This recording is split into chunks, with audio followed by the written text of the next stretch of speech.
Yogev, nice to see you. And I want to Hi, start, Isaac, how are you? yes, I want to start with a question fast like that.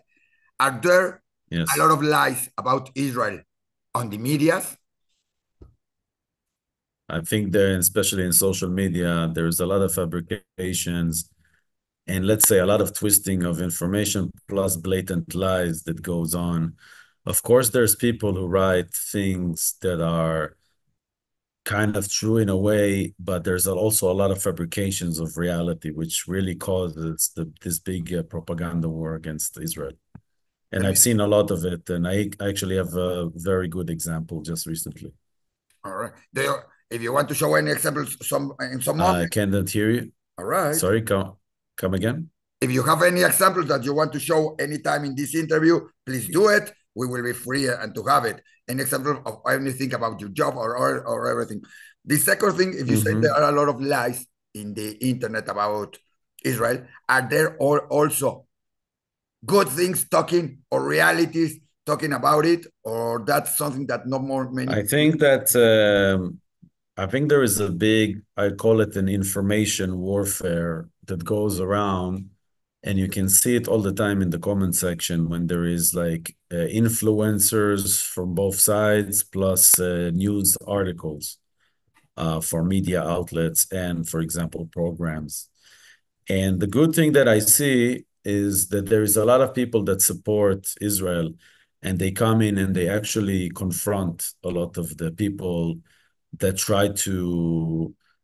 There's people who just go on and say free Palestine, free this, and Israel. Fine, that's just a statement. But there's people who actually give a full story about something that Israel did or does that, like I said, is crossing over from reality, and there's people who actually answer it. So that's the good thing that I see recently all across the main social media. The main places that I'm familiar with is Instagram and Facebook. Tell me something. How do you know what is true and what is lie in the internet? When you see some publications I'll about, give you an example. okay, I'll give you an example. For example, recently there was an Arab Israeli person that was released by the IDF, a Bedouin. The yes, IDF rescued him from the tunnels of Gaza. I saw his interviews. I saw Bibi Netanyahu call him and speak with him on the phone and says, "It's great to have you back." And the person says, "Yes, it's great to be back." Okay. yes, The IDF rescued him. Hamas didn't release him. And there is one notorious person, for example, which is called Sean King, which already had one of his accounts blocked. What he said to all of his followers is that Hamas released a Palestinian because he's not even Israeli, and they released him. Now, this is just thinking about it is idiotic. It's absolutely stupid. Why did they release him now, 300 days after he was taken captive? When also all of this story about it is just not true.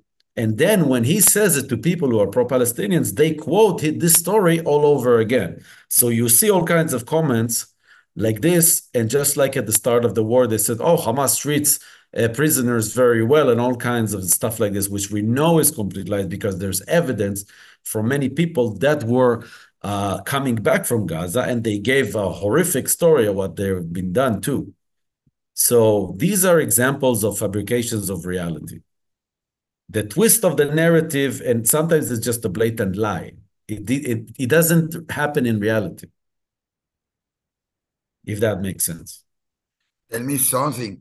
Yes, it makes a lot of sense. But tell me why for people it's more interesting to believe or to see what is wrong or they invent about Israel and they forget about what happened on this October 7th and what has been happening all around history with So here's the thing.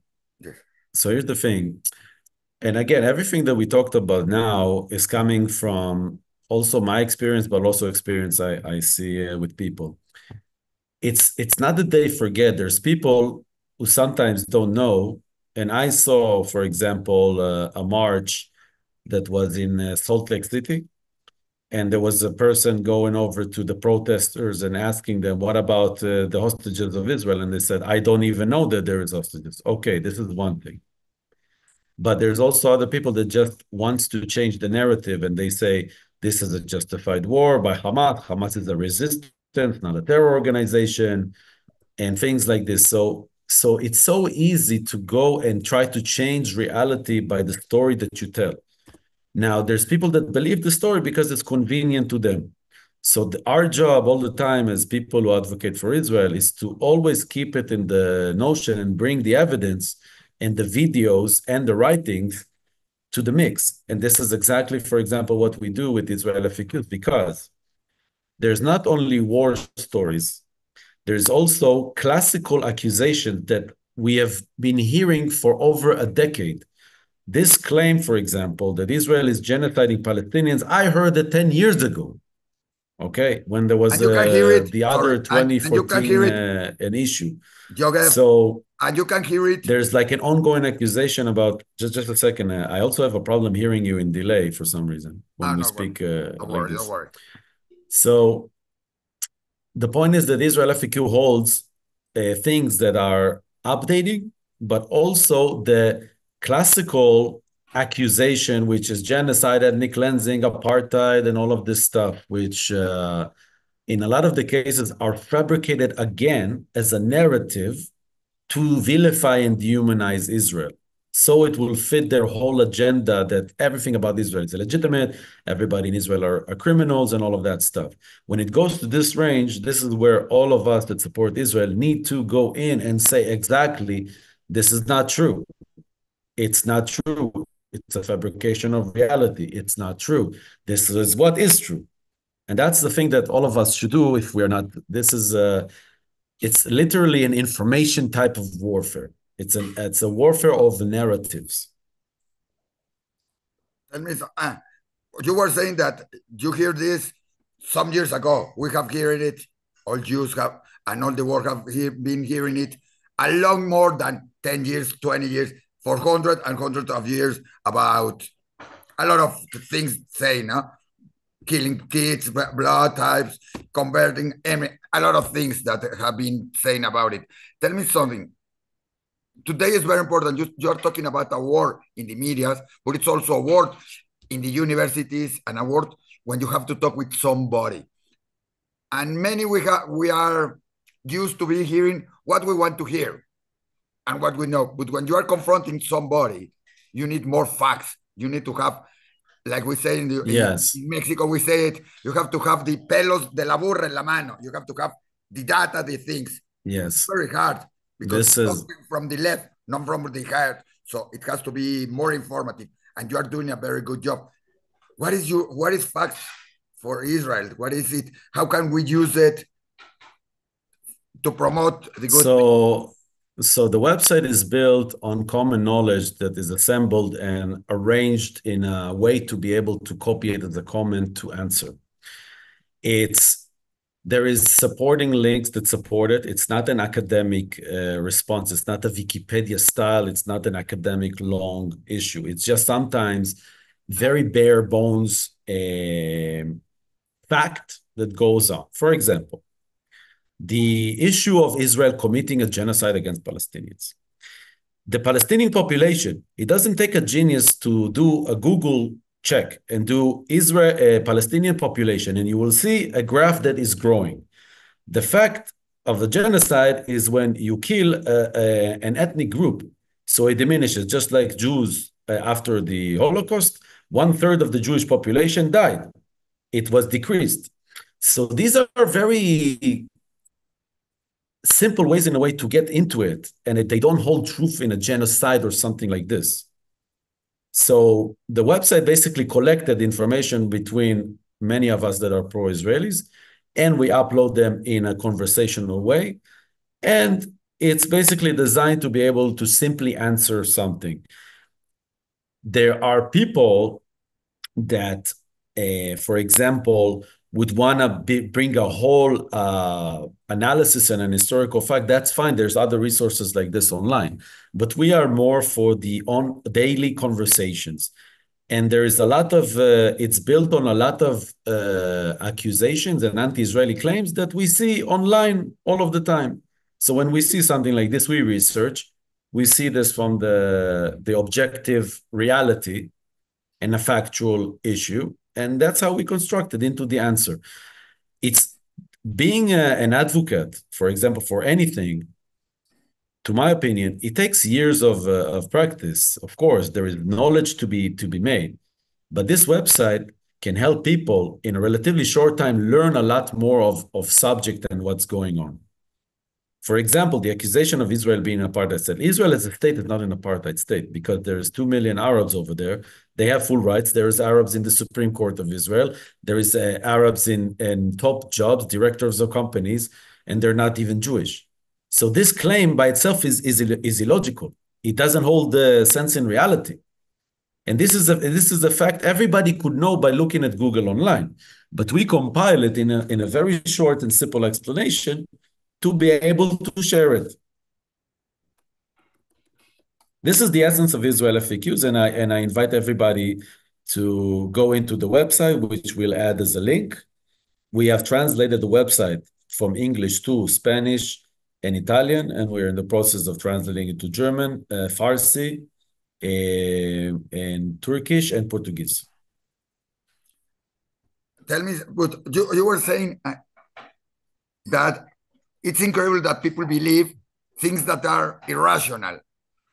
They don't look, they don't think how to make them look at these facts, to interact with them, to understand them, and to know what is really happening.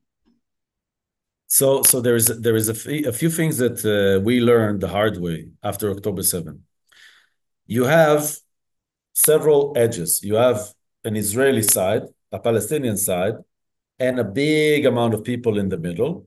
And all of these are people that are actually interested in the subject. The majority of the world doesn't really care about this subject that much. The majority of people that live in other countries and they're not Jewish or Palestinian or Muslim, most of them don't really care in a way. They just want to live their life. That's my assumption.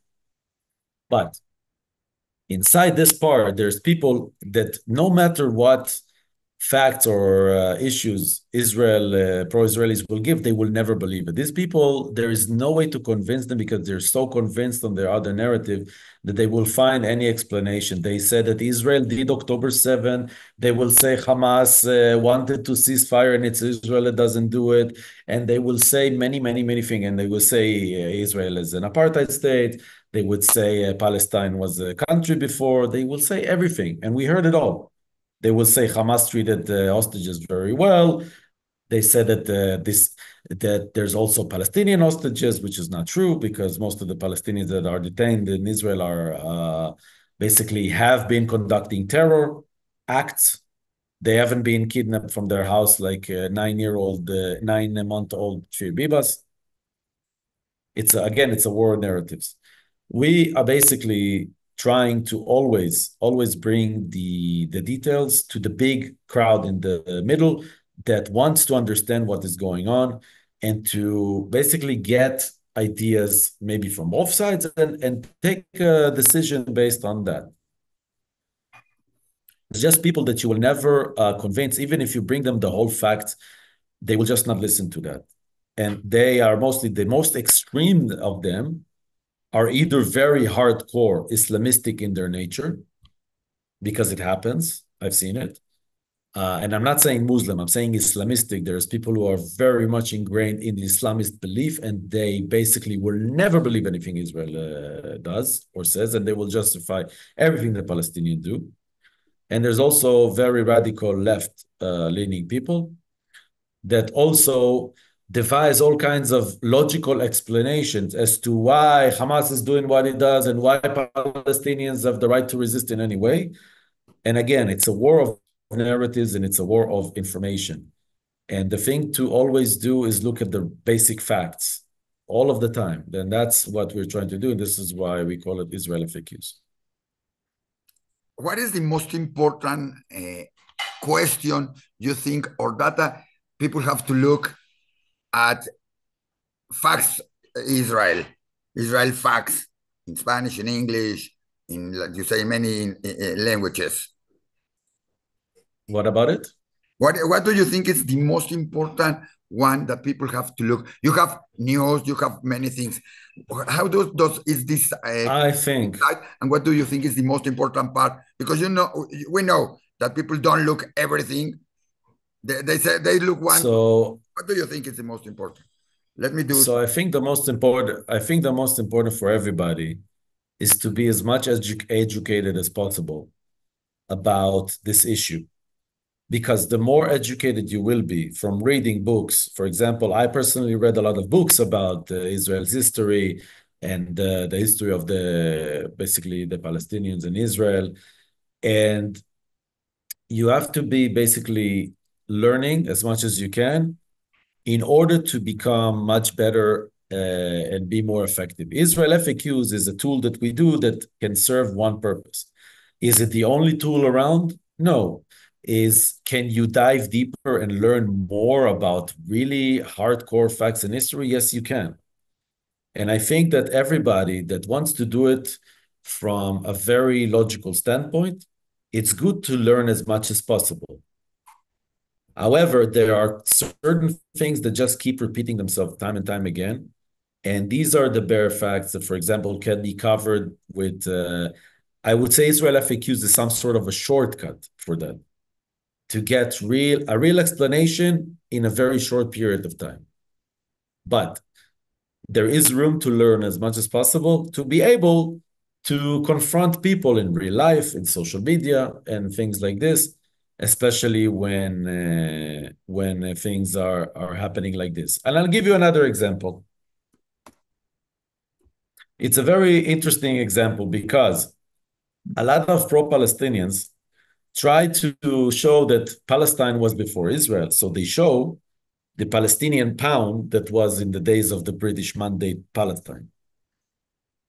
Okay? Yes. And they upload it to social media. Now, there's a very funny thing to it because it says the Palestinian pound, it's written in Arabic, and it's also written in Hebrew. And it says, Aleph Yud Eretz Israel. So basically, you say, okay, so what did you bring the British pound? It shows exactly that Jews in Israel were a part of it as well. It wasn't your full state. The Palestinian state as a sovereign state never existed.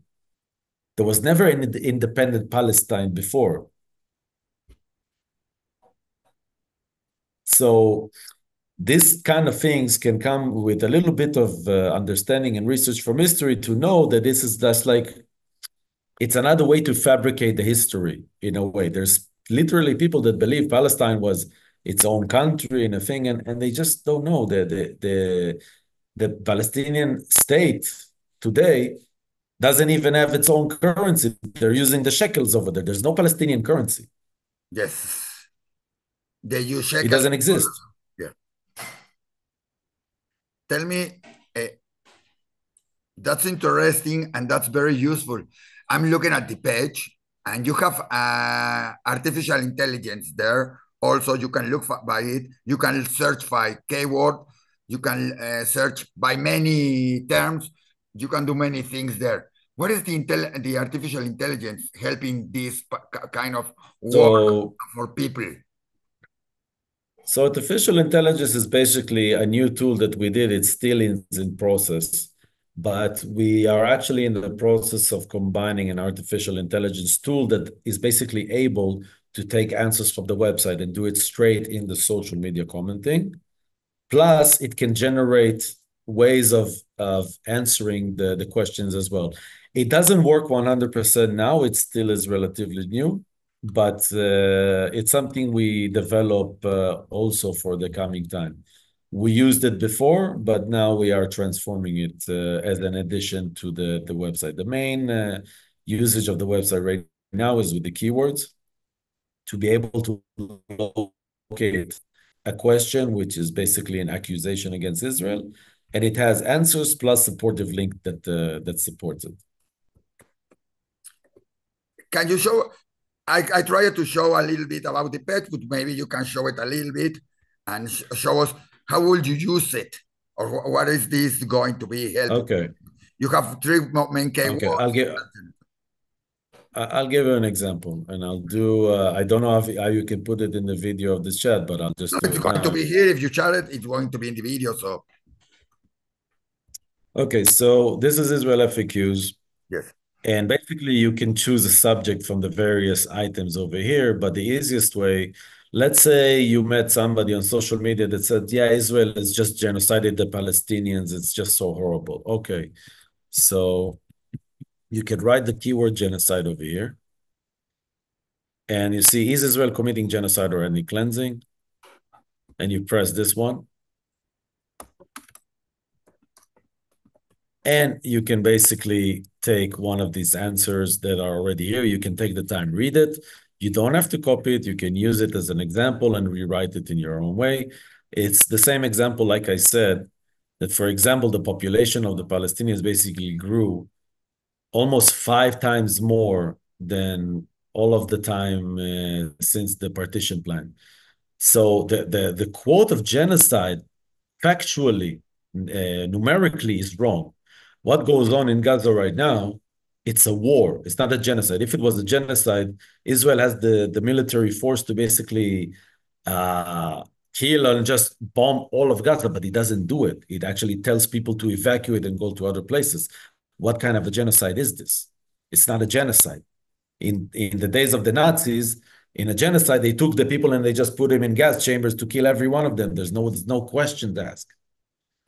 So this is the example which you can copy one of the answers and just paste it wherever you're debating.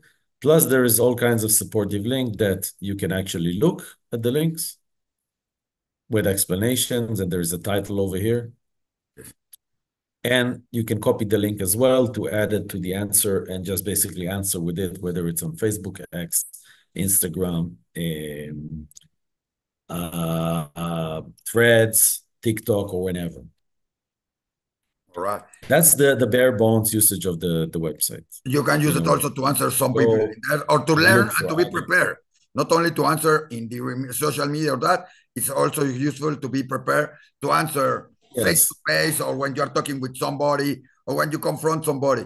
But here's a question. Yeah, yeah, you can do that. You can do it for everything. Like I said, if you want to get with this is also a thing that we're working on in the future. We can actually create the full academic explanation and the research. This is a more condensed way to keep it conversational, as a simple, just like the recent example I gave you right now. Yes. But here's a question about that when you're going to confront somebody or answer in some social media. It's always necessary to answer everybody. How do you decide to whom to answer? Because there are many things. When you answer somebody, So, you provoke it becomes more important what he said. There are times that when somebody say it and nobody answers, just leave it as, so or you have to answer I for people who read it. What is your opinion, Jug? I'll give you my opinion, and this is something. And basically says, okay, 40,000 people, how many of them were Hamas? How do you know exactly? These are the figures from Hamas. Yogi, sorry, we lose it. What about Yogi, civilians? Just a second. no, no, no. We lose it a little What bit. up? Can you start again the answer? Because we lose it a little bit. You were loose without the sound about when to know, Okay. when to answer it. Please, sorry. It was, I don't know what happened there, but. Okay. Okay. So Sorry, if sorry. somebody is writing something, like free Palestine or Israel is a war criminal, it's okay. I mean, it's a very short snippet and it doesn't have a lot of debate in it. But if somebody's like writing more like, yes, and 40,000, including kids, were killed, okay. This is actually a more invitation because you say, okay, how many of them were Hamas? How many of them were murdered because Hamas is firing and still is active from civilian areas? How many of them is real numbers because Hamas is the one that's reporting it, and so on. I would say that in a perfect world, it's good to answer to anybody and basically show a lot of things to it. But I would say that if everybody would take some time in all of the places and would answer all around, this is basically the visibility to show there is some sort of an answer to an accusation, which sometimes can be just skewed. It's very rare, from my experience, that there is really breadth of conversation in it. And if there is, I assimilate it, for example, to watching a debate on TV. You have two people that show their explanations. And this helps you learn from the person from the outside what narrative and what explanation you makes more sense to you. So in a perfect world, we would answer everything that we can. In the current reality, as much as we can to answer when there is like real accusation that are, especially if they're fabricated, that's the place to answer. And I would also say that the most important places that I see is these places that are kind of like news outlets in the middle of it. Because this is where a lot of people who come and see this from the side and they want to understand what's the truth and they want to hear narratives for Israel. And this is where I think it's most important. And again, in a perfect world, we will answer everything. In the current reality, for example, taking like 30 minutes or 1 hour of your day and going about where you see these things happening on your social media, be active, answer, especially if it's false. All right. Yes, especially if it's false, it's when it becomes more complicated. Because tell me, how has it been your experience with this platform, with this work? When you answer somebody, it changes the view of some other ones. It becomes. I have a theory that there are more people that love Israel and love Jewish people in internet and in the world than the ones who hate us. But the ones who hate us do more, they are more loud, they do more sound, they scream more than the ones that love us. So tell me a little bit of your Look, experience with your work. What has it been happening? Did it help? Did somebody use it and say, all right, thank you for that? No?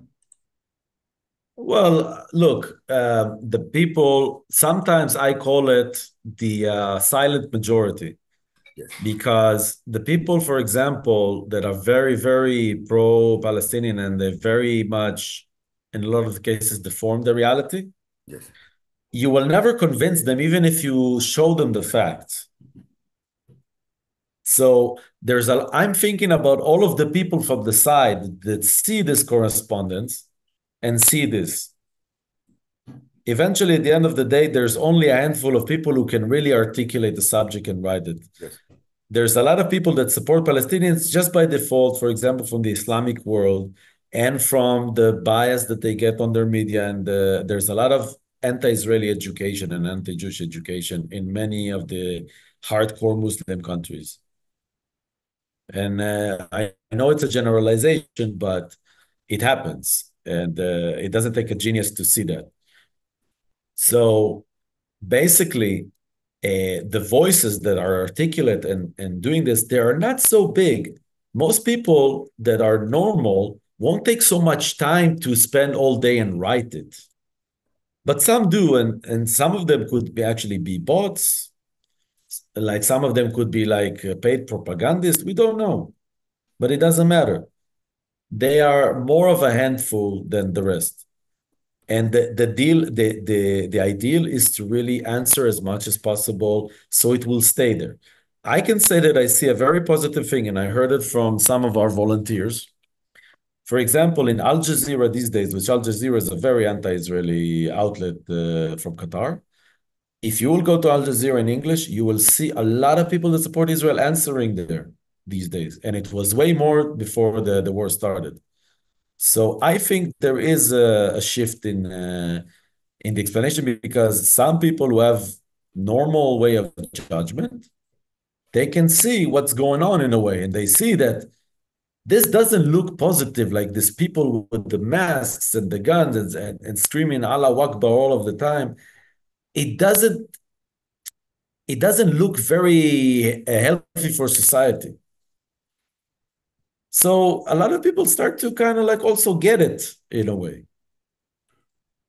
And I am actually more positive about the future because I see a lot of pro-Israeli voices that are jumping to social media. I would love to say that it's only because of our side, but it's not. I don't think it's only from our side, but our side gives a tool to do that. Tell me, and I see a lot of questions in the page. How many and are there? How many topics? How many? How do you What? process? How many topics? How many answers, questions, facts are in the webpage? And how Yeah. do you do it every day? You have new things. And the Okay. second thing is no. And the second thing is So, images also. so we have a little bit more than 100 questions because this is all done by volunteering right now. We do update several questions, but it's not on an ongoing daily date. There are some things that takes us a little bit of time to update because we all have our other jobs. Yes. But we are updating issues. And can you repeat again what was the second question again? Images. Images. You know that Um, now images say more than Images, words, right? and there are many images, wrong and bad, and so we have in our section in Diario Judío, we have Jonathan Mahmoud that he makes a good illustration. We have the Yes, yes, Jalapeño, we have another people yes, that yes. do, but also there are misinformation So with that. in Israel FAQ, we didn't put a lot of images, although that it's something to be considered. It's also a quick way to pass information on a graphical meme. We didn't integrate it yet, but it's definitely an idea that we were thinking about before. But again, because this is a volunteer project, there's a limit to what we can do on an ongoing daily basis. But this is something that in the near future we may definitely do. What we can do also, we will do it in Diario Judío and in our medias and in our social media, Instagram, Facebook, Twitter, everybody can show it. And in our groups in WhatsApp, everybody can join and be part of it. It's important to more people to know it. Not only Jewish, let's say Jewish know it, but there is a lot of people that are not Jewish or So that I have doesn't news for know. you. Yes, I have news for you. It's not only Jewish. First of all, there's a lot of Christians that yes, support exactly. Israel. There's big organization like CUFI, Christians for Israel in the US, evangelists that naturally for religious reasons support Israel. There is a lot of people that are actually Muslim, Iranians that live outside of Iran that supports Israel. A lot of them, because they know exactly what an Islamist rule is uh, from the one that they ran away from Iran. It's basically designed for pro-Israelis, people that support the Israeli and the Zionist cause, and basically understand that the path to peace is coexistence and not trying using terror to do it. Because historically, Israel was basically ready to give the Palestinians to make a peace agreement and make a deal with them. It was offered on the table several times before. The Palestinians could already have their state. But the regime of the Palestinians now, they don't care about a free Palestine. They care about a free Palestine without Israel. And they showed it even recently by the way that the Fatah is joining hands again with Hamas after what Hamas did. So unfortunately, this is the true face. You cannot make peace with somebody who says that they want to kill you. Yes. It's very hard to put in a balance and say go in the middle when one of the sides says, I want to kill all the Jews, I want to exterminate Israel. I don't know what is the middle of that. So, but that's hard to explain, and that's something you do. And we will But it's not do only it. Jews. It's No, not only Jews. In 7th of October, Hamas killed Christians, they killed Muslims, they killed other people.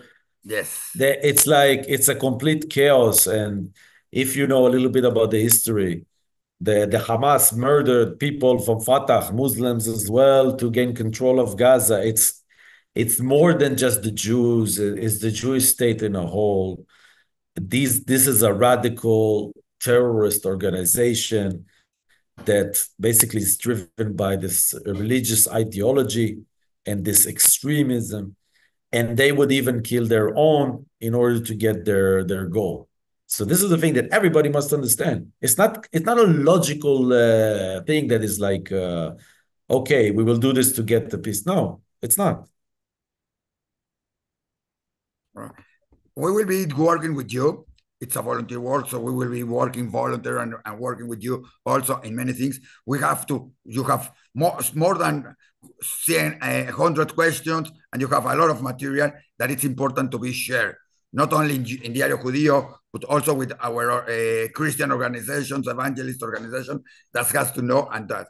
And we are going to work with you like partners, let's say it. It will be important for us and to share more of this content. So we will have more of these contents and answers. We'll have them published in Diario Judío for Mexico and for all the world, and we will have it also in all other medias.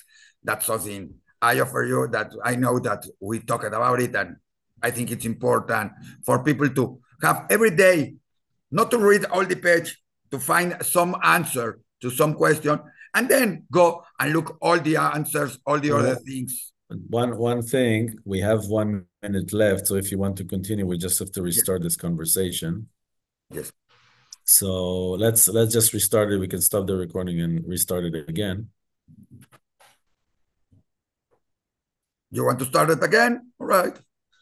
Yeah. So let's just stop the recording for a second.